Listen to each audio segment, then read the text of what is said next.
There's a reason cults don't die out. They shapeshift. One generation's apocalyptic commune becomes the next generation's Instagram wellness collective.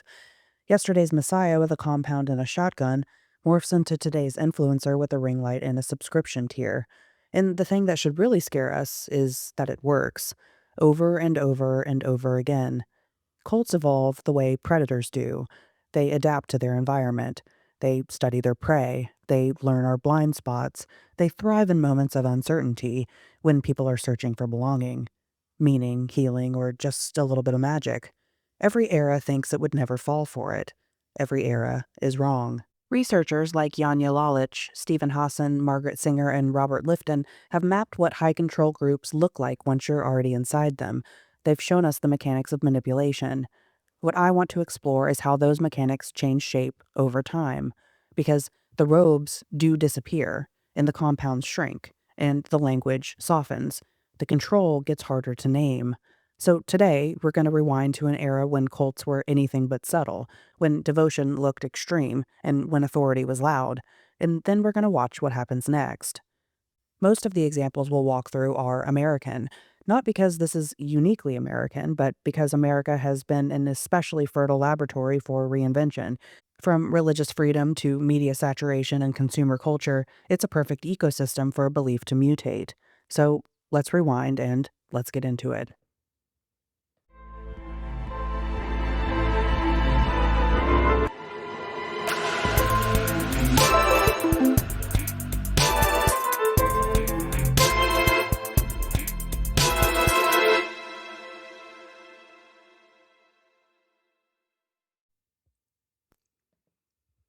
If you were alive in the late 1960s through the 1980s, you didn't have to wonder whether something was a cult.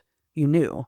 The robes, the chanting, the communes in the woods, it all looked strange enough to set off alarms. Cults in this era practically announced themselves. They were the ultimate boogeyman of modern life. Dirty, dangerous, and obviously out there. This was the obvious cult era, and it unfolded against a backdrop of massive social upheaval. The post-war generation was restless. Their parents had survived the Great Depression and World War II, finding stability in church, family, and the promise of the American dream. But by the 1960s, those institutions felt brittle. The Vietnam War made young people question authority. The Civil Rights Movement exposed systemic hypocrisy. The sexual revolution shattered old taboos. Suddenly, the institutions that once promised stability between government, church, and even family looked fragile and corrupt and outright hostile. Into that vacuum stepped charismatic leaders who claimed to have all the answers. Charles Manson was not a genius. He was a petty criminal and a failed musician, and also a master manipulator. What he had, what every cult leader seems to have, was charisma. Manson knew how to spot vulnerable young people drifting through California's counterculture and make them feel chosen. He called them his family. He wrapped his ramblings in a bizarre cocktail of biblical prophecy and pop culture. He told his followers that the Beatles' White Album contained hidden messages predicting a race war, what he called Helter Skelter. He preached that his family would emerge as rulers after the apocalypse. Absurd? Absolutely, but for young people burned out on Vietnam, drugs, and disillusionment, it offered meaning. In August 1969, that devotion erupted in blood. Manson's followers brutally murdered 7 people in Los Angeles, including pregnant actress Sharon Tate. The public was horrified, not just at the violence, but at the blank-eyed loyalty of the young women who killed at Manson's command. The Manson family looked strange, spoke strangely, and acted strangely. Outsiders could point and say, "That's a cult. That's not me."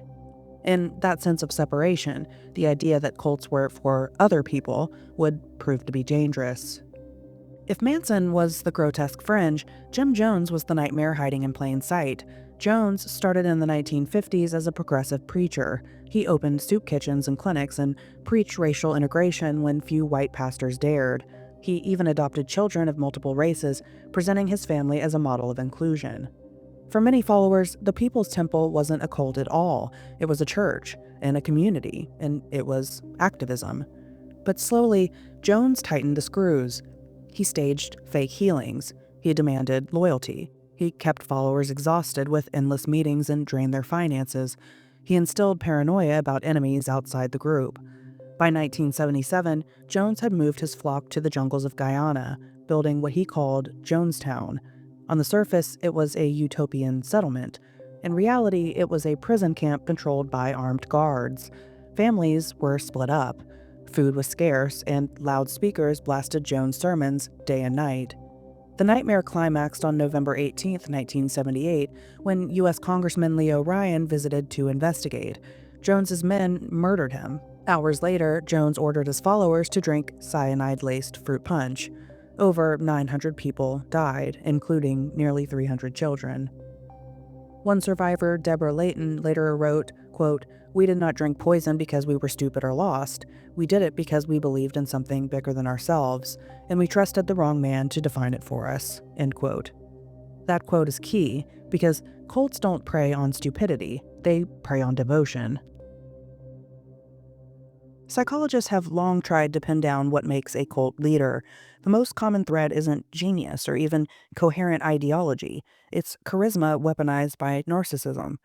Psychiatrist Robert Lifton, who studied thought reform in China, described destructive leaders as totalists, figures who demand absolute devotion, presenting themselves as the sole source of truth. Psychologist Margaret Singer argued that many cult leaders display traits of narcissistic or antisocial personality disorders, grandiosity, lack of empathy, and manipulativeness.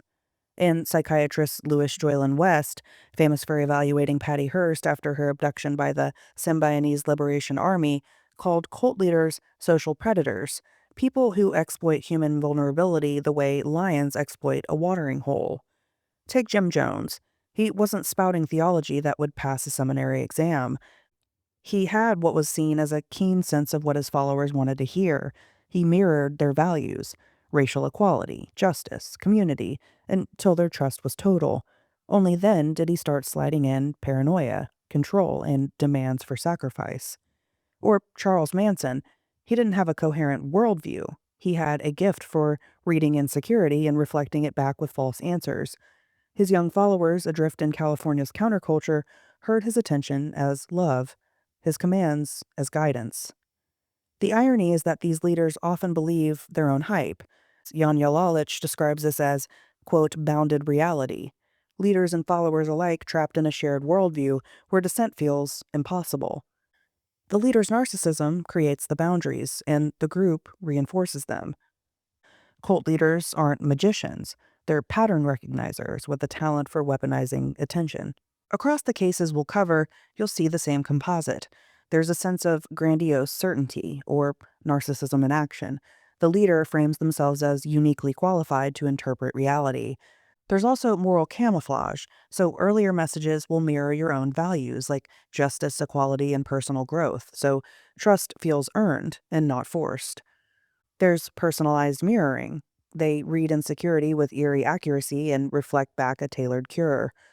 And then there's rule creep. Small asks become large asks. Compliance today is leveraging tomorrow. Psychiatrist Robert Lifton called this totalism, environments where the leader's doctrine saturates meaning. Margaret Singer documented the leader's mix of charm and ruthlessness. What looks like care is actually control. And Janja Lalich's idea of bounded choice explains why followers' choices end up always serving the leader. Options outside the frame simply stop feeling possible. Notice the sequencing. The leader starts by giving their time, attention, vocabulary, a role, and then they pivot to taxing what they gave. Time becomes availability. Vocabulary becomes doctrine. The role becomes identity. And by the time the taxes feel heavy, you're already budgeting your life around them. None of this requires superhuman intelligence. It requires repetition, feedback loops, and a community that reflects the leader's story back to itself. That's the operating system behind Manson's prophecies, Jones's utopia, and every blazer and lanyard reinvention that followed. Now, if Jonestown was shocking for its scale, Heaven's Gate was shocking for its strangeness. In the mid-1990s, a group led by Marshall Applewhite and Bonnie Nettles believed they were preparing for an alien rescue mission. They taught that Earth was about to be recycled, and the only escape was to shed their human bodies and ascend to a higher plane aboard a spaceship. Their doctrine borrowed from Christianity, UFO lore, and New Age spirituality. They gave up families, sex, money, and even their names, adopting bizarre monikers like Do and T. Members wore matching uniforms and cut their hair short, emphasizing sameness over individuality. In March 1997, 39 members were found dead in a California mansion, dressed in identical black shirts, sweatpants, and Nike sneakers with purple shrouds covering their bodies. They had poisoned themselves in waves, believing their souls would ascend to a spaceship trailing the Hale-Bopp comet. The world gawked. Late-night comedians mocked the matching sneakers. News anchors shook their heads in disbelief. How could anyone believe this? But again, the pattern was clear. Vulnerable people, searching for certainty, placed absolute trust in a charismatic leader. In exchange for belonging, they surrendered their autonomy. The costumes were absurd, and the beliefs were bizarre, but the psychology was familiar. It's tempting to dismiss cult followers as gullible, but psychologists warn against that. Festinger's cognitive dissonance theory from 1957 shows why people double down on beliefs even when they're disproven. When prophecy fails, members don't leave, they just rationalize. And that's exactly what happened when doomsday predictions in groups like Heaven's Gate were repeatedly delayed. Irving Janis's groupthink model from 1972 explains how cohesive groups suppress dissent, leading to catastrophic decisions. Jonestown is a chilling case study here, where group cohesion became so absolute that mass suicide felt like loyalty, not madness. Identity fusion research by William Swan in 2009 suggests that in extreme groups, personal identity merges with group identity. Leaving isn't just hard, it feels like self-annihilation. These dynamics mean that people don't join cults because they're weak. They stay because the cost of leaving, losing identity, family, purpose, it feels worse than the cost of staying. And that's why the obvious cults, as horrifying as they were, still made a twisted kind of sense. In times of upheaval, devotion feels safer than uncertainty.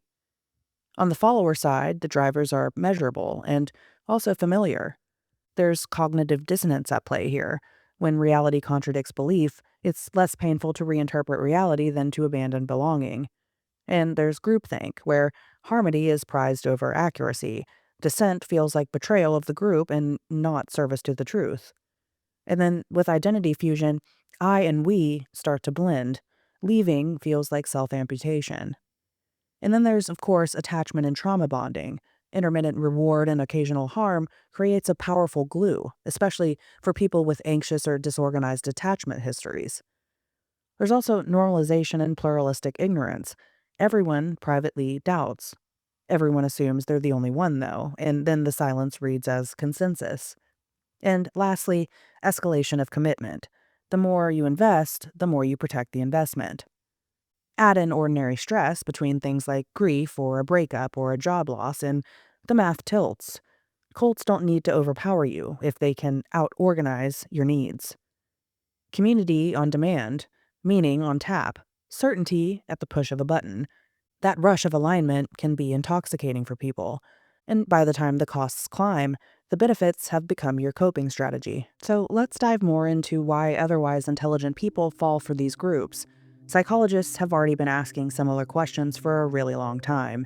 In the early 1960s, Stanley Milgram's obedience experiment showed that ordinary people would administer what they believed were painful and even lethal shocks to others if ordered by an authority figure. Two-thirds of participants obeyed all the way to the maximum voltage. The lesson was that obedience isn't rare, it's actually quite human. Around the same time, Philip Zimbardo's Stanford prison experiment demonstrated how quickly people conform to roles. College students assigned as guards became cruel. Prisoners became submissive, and the lesson was that environments shape behavior faster than we think. Both studies revealed the same uncomfortable truth. Devotion, obedience, and conformity aren't flaws of a few gullible people. They're baked into all of us, and cult leaders simply weaponize them. That's why the obvious cults of the 60s through the 80s felt so terrifying. They weren't just about strange beliefs. They were mirrors reflecting back how easily any of us could be manipulated under the right conditions. And, of course, the media amplified that terror. Every cult became a headline. Manson's trial dominated newspapers, and Jonestown shocked the evening news with footage of bodies piled in the jungle. Heaven's Gate plastered images of black sneakers across magazine covers. cults were framed as exotic threats, invading from the fringes of society. Parents feared their kids would be brainwashed by recruiters at airports. Talk shows featured deprogrammers who claimed to rescue loved ones from cults. This framing had two effects. It made cults look like clear, isolated dangers. You could spot them by their weirdness. And it also reinforced the idea that cult members were other, not regular people, but lost souls or fools, even. And that sense of distance let everyone feel safe. As long as you weren't wearing a robe or chanting in a commune, you were fine, right? But that illusion didn't last. By the 1980s and 1990s, cults started getting smarter. They realized the obvious weirdness was a liability. If robes and apocalyptic rants made outsiders suspicious, then maybe the trick was to look respectable, to look professional, to look normal. Instead of communes, they rented hotel ballrooms. Instead of Bibles or UFOs, they handed out binders and PowerPoints. Instead of promising salvation in the next life, they promised success in this one. The playbook didn't change. The love bombing, isolation, control, none of that changed. But the costume did. This was the era of what I like to call the respectable cult.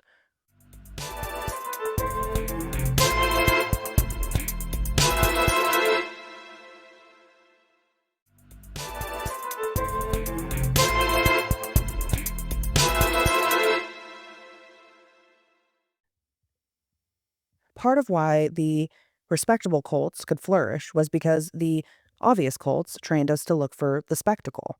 The camera loved the robe, the chant, the compound shot from the helicopter.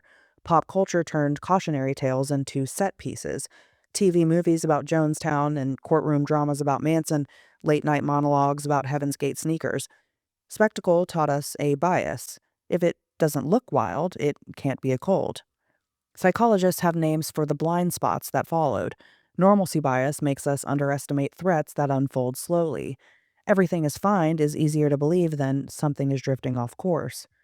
Pluralistic ignorance convinces each of us that our private doubts are unique. The group's silence reads as approval. And terror management theory suggests that when mortality feels close, war, recession, and pandemic, people cling harder to worldviews that promise order. That's not a flaw, that's very much human. The 1980s and 90s layered on a new filter, self-improvement as morality. If you were working on yourself, you were good. If you weren't, you lacked character. That script paved the way for hotel ballroom revelations and boss babe salvation. A lanyard behind your neck felt safer than a leader in a robe, even if the asks for time, money, and unquestioning loyalty ended up the same. So by the time the Blazers arrived, we were primed to applaud. We had the wrong picture in our heads of what to fear, and the wrong cues to spot danger, and just enough success stories to drown out the quiet harm piling up in the seats at the back of the room. So if the obvious cults were robes and communes, and the respectable cults were lanyards and conference rooms, the weirdness didn't disappear. It put on a blazer. By the late 80s and early 90s, America was hooked on self-improvement. The country that once flirted with utopia now wanted optimization. Better careers, better bodies, better morning routines. The counterculture grew up, had kids, and brought day planners. In the space where church and neighborhood once sat, a new industry stepped in, with immaculate stage lighting and wireless headsets. This was the era of the hotel ballroom revelation. Picture this: rows of chairs, thumping walk-on music, and a motivational speaker swearing your life will change by Sunday. There were name badges, 3-ring binders, and a breakthrough that just happens to cost $1,999 today only. The pitch shifted from salvation to self-actualization. There was no more doomsday, now it was high performance. No more communes, now it was cohorts. The promise wasn't that the world would end, it was your world will finally make sense. And the hook was seductive. If you were stuck, lonely, underachieving, well, whose fault was that? Buy the weekend, buy the workbook, and buy the next tier. If you want the case study that defines this era, look at NXIVM. Founded in the late 1990s by Keith Raniere, NXIVM billed itself as a self-improvement company. Its seminars promised personal and professional growth. Attendees included doctors and lawyers and entrepreneurs and even Hollywood actors like Allison Mack from Smallville. NXIVM's branding was clean and corporate. Courses were structured modules with logos and color-coded sashes, and jargon that sounded vaguely scientific. Rainier didn't call himself a prophet, he called himself Vanguard. Members weren't disciples, they were students. On the surface, it looked like executive training, courses on things like communication, leadership, ethics, networking opportunities, and ultimately it was an elite club for ambitious people. But underneath the binders and buzzwords was the same old cult playbook. There was isolation, where you were to cut ties with skeptics, including your family. There was exploitation, where you would pay thousands for courses while working unpaid for the inner circle. There was charismatic absolutism, treat Rainier's word as law. And then there was loss of autonomy. Women were coerced into a secret sorority, branded with Rainier's initials, and forced into servitude. What made NXIVM especially insidious was that it didn't look strange. It looked pretty respectable, which made it harder for members and outsiders to recognize danger. So if NXIVM blurred the line between cult and corporate training, Scientology blurred the line between cult and religion, with a Hollywood polish. Founded by science fiction writer L. Ron Hubbard, Scientology presented itself as a modern spiritual path. By the 1990s and 2000s, it had become synonymous with celebrity endorsements. Tom Cruise jumping on Oprah's couch wasn't just a pop culture meme, it was the face of Scientology's PR machine. Scientology had all the hallmarks of a high-control group. There was a charismatic founder, a closed doctrine, and harsh penalties for dissent. But unlike Jonestown or Heaven's Gate, Scientology wrapped those dynamics in legitimacy. It demanded recognition as a religion, fought legal battles for tax-exempt status, and opened gleaming ideal orgs in major cities. Its marketing was glossy, its facilities polished, and its celebrities were very loyal. And respectability served as armor. Questioning Scientology meant risking lawsuits. Criticizing its members meant questioning their faith. Outsiders couldn't just point to robes and say, "That's a cult." The weirdness was hidden behind lawyers, PR campaigns, and Hollywood smiles. This was the pivot from the obvious cult's strangeness to the respectable cult's camouflage, when devotion hid behind professionalism. Now, if Scientology cloaked itself in religion, multi-level marketing companies cloaked themselves in entrepreneurship. Amway, Herbalife, Mary Kay, LuLaRoe, the logos all change, but the mechanics stay the same. MLMs promised financial freedom. They promised that you could be your own boss or work from home, and you could eventually build generational wealth. In reality, the model depended on endless recruitment. Profit flowed up the pyramid while most recruits lost money. And yet, the culture was pure devotion. There was, of course, love bombing. New members were praised, celebrated, and given motivational slogans. There was isolation, where skeptical friends and family were labeled as dream stealers. There was an us versus them mentality, where corporate jobs were slavery and MLMs were freedom.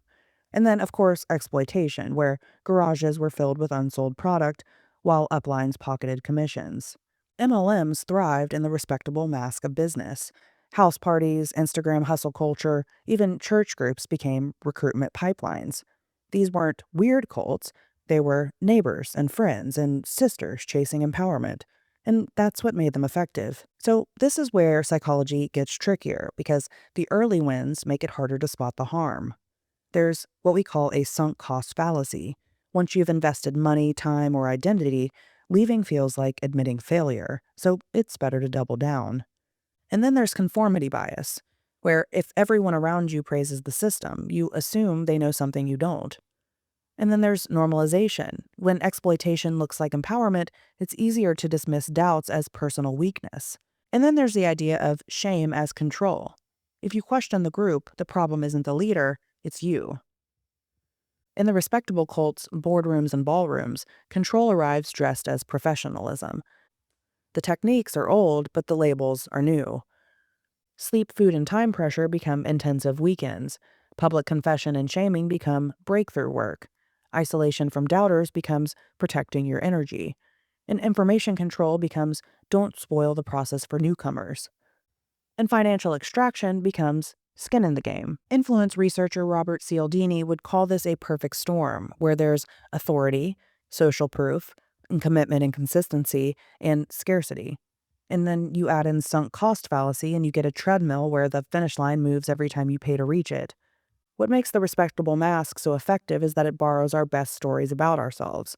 There's ambition and resilience and growth, and your doubt gets reframed as fear, your hesitation as a limiting belief. When language itself is colonized, even smart people struggle to name what's happening. The devouring doesn't look like fangs, it looks like a syllabus. This is why the respectable cults were harder to challenge. Outsiders saw ballrooms, not compounds. Members saw friends, but not prisoners. The strange became respectable, and the respectable made exploitation harder to call out. By the time we get here, the mechanics haven't changed, though. The camouflage has. Take NXIVM. Keith Raniere didn't introduce himself as a prophet. He pitched himself as a problem solver. Psychologists call this, quote, reframing exploitation as growth. The pain of sleep deprivation? That was a breakthrough. The shame of being branded with his initials? That was called, quote, empowerment. In cult psychology, this is classic coercive persuasion. Make the abuse feel like progress. Or take Scientology. By attaching itself to celebrity culture, it weaponized social proof. If Tom Cruise believes, who are you to question it? Psychologist Robert Cialdini, in his landmark book Influence from 1984, identified social proof as one of the 6 major principles of persuasion. People look to others, especially admired figures, to decide what's true. Scientology understood this before Instagram ever did. MLMs take a different psychological tack. There's intermittent reinforcement. Most members lose money, but a few success stories are paraded on stage. Like slot machines, the rare wins keep hope alive, even when the odds are stacked against you. In each case, the psychology isn't exotic. It's everyday human behavior twisted to serve devotion. And the respectability, the suits, the binders, the celebrity endorsements, they make it harder to recognize when loyalty has crossed into control. So here's the pivot. Obvious cults terrified us because they looked different. Respectable cults thrive because they look the same. Instead of standing out, they blended in. Instead of apocalyptic sermons, they offered business jargon. And instead of robes, they wore suits. And that shift made them harder to spot and much easier to join. So, where does this leave us? When we talk about cults, what we're really talking about isn't a type of group. It's really just a pattern. In every era, the packaging changes, the language softens, and the aesthetics improve. What doesn't change is the human appetite underneath it all, the certainty and belonging and purpose. In part 1, we stayed with the obvious examples, the leaders with names, the movements with headlines, the places where belief crossed a line so visibly that history had no choice but to label it. But next time, we leave those places behind, because the most influential cult dynamics today don't announce themselves. They don't isolate you in a compound or ask you to cut off your family. They show up inside routines that you already trust. A wellness habit, a community, a cause, a grind. Next time, we'll follow how devotion moves when it no longer looks dangerous, only reasonable. How belief systems survive without leaders. How loyalty outlives evidence. And how meaning can quietly replace truth. Not to tell you what to believe, just to help you recognize when belief starts doing more taking than giving. That's where we're headed next. Thanks for listening to This Again. I'm your host, Mallory Faust, and I'll see you next time.